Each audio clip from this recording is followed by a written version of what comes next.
Well, I promise you, I am properly prepared for this talk. Well, maybe except for the clothing I'm wearing.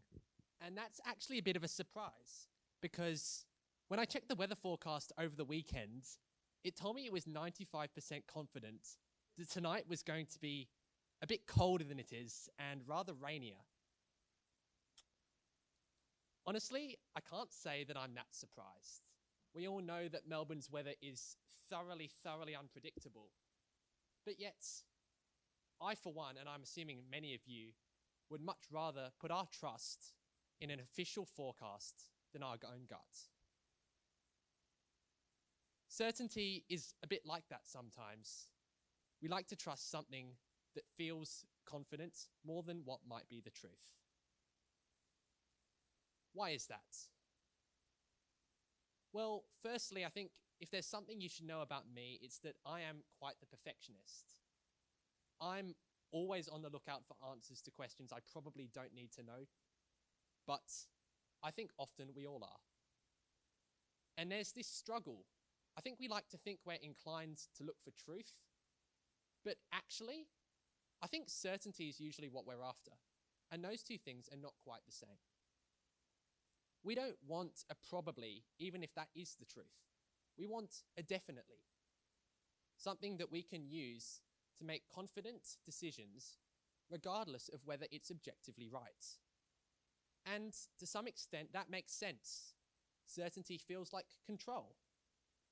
It tells us that we can always make the right decision if we know enough about the situation we're in.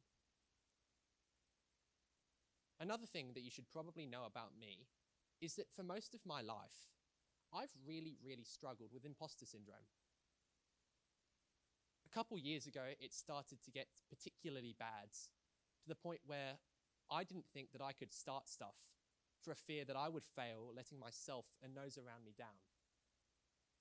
Now, that self-doubt was super insidious. It was eating away at me from the inside, a bit like a parasite, draining my energy, time, and attention from things in my life that I cared about. And what was hardest in that moment was that no one else would have really realized it from the outside, because I looked like I was thriving.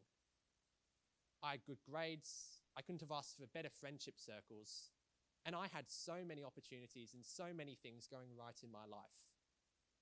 But yet, on the inside, I just felt stuck, like I was staying nice and safe inside the metaphorical boat of my comfort zone, afraid to step out and try to swim in the ocean of uncertainty and opportunity around me. It was just too scary.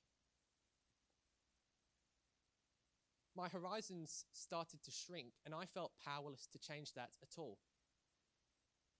I was losing myself along the way.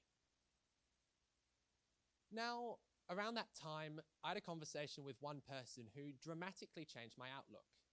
They asked me one very simple question, but I just couldn't answer it. It was this: why exactly did I doubt myself when everyone around me didn't seem to? Now, that was definitely interesting.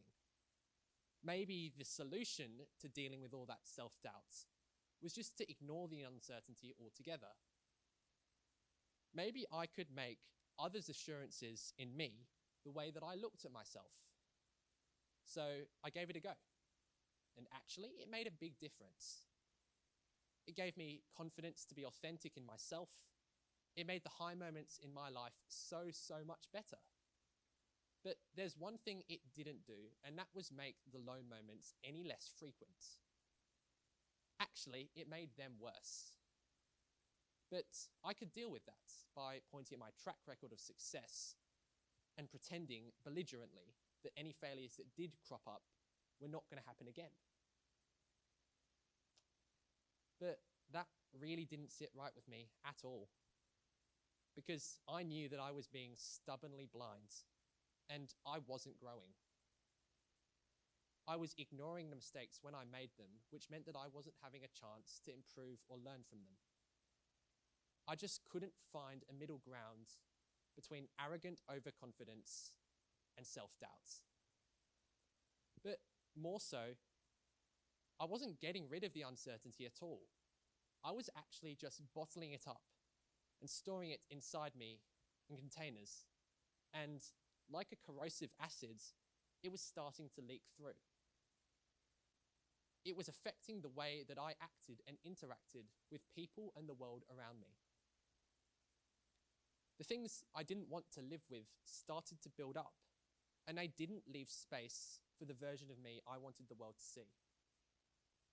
By hiding from uncertainty, I realized that I was hiding from and was about to start losing myself. Now, since then, quite a bit of time has passed, and I haven't found some magic answer. But I have learned a bit about why I couldn't find certainty when I looked for it. And it's actually all about the nature of certainty itself. When we feel closure, we feel that we're fully certain about something, we think that thinking can stop. That's often the moment that we stop thinking we need to ask questions. But the thing is, certainty isn't, like we might guess, a failure of knowledge. It's actually a feature of reality. We see this in the history of science. For most of humanity's existence, we've thought that the universe works like clockwork, that if we know everything precisely about every particle, its position, its speed, stuff like that, we can perfectly predict what's going to happen next. But recently, it's turned out that that is just not true. There's this principle on the smallest scales called quantum uncertainty, which says that information itself has a built-in lower bound to how confident we can be about it. In other words, there is a built-in limit to how well we can describe reality, which means that we can never be fully certain about the decisions we use that information to make. The thing about uncertainty is that although it might start small, it grows very, very quickly. That's what makes predicting something like the weather so almost impossible. It's not that we don't have enough data or that it's not relevant. It's that even if we know exactly what the weather is now, the uncertainty grows so fast that prediction breaks down in only a few hours. Okay, so observation doesn't show us certainty, but what about if we take it a bit more theoretical? The idea of proofs in mathematics is kind of the pinnacle of certainty if you really think about it. Everything can either be true or it's false. There shouldn't be anything in the middle. But as it turns out, regardless of how well we define our mathematical systems, there will always be statements that are true, but that we can't prove. That's pretty strange. But it turns out that the closer we look, certainty starts to disappear.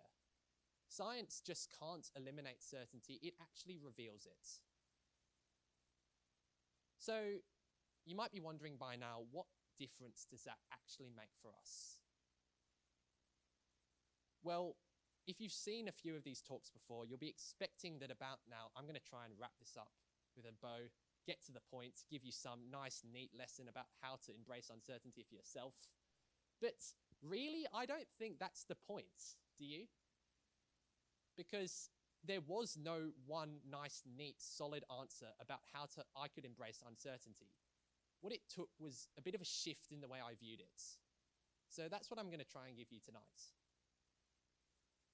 For me, chasing uncertainty is a bit like living in black and white. Everything is either fully something or it's the opposite. There's no space in the middle for ambiguity.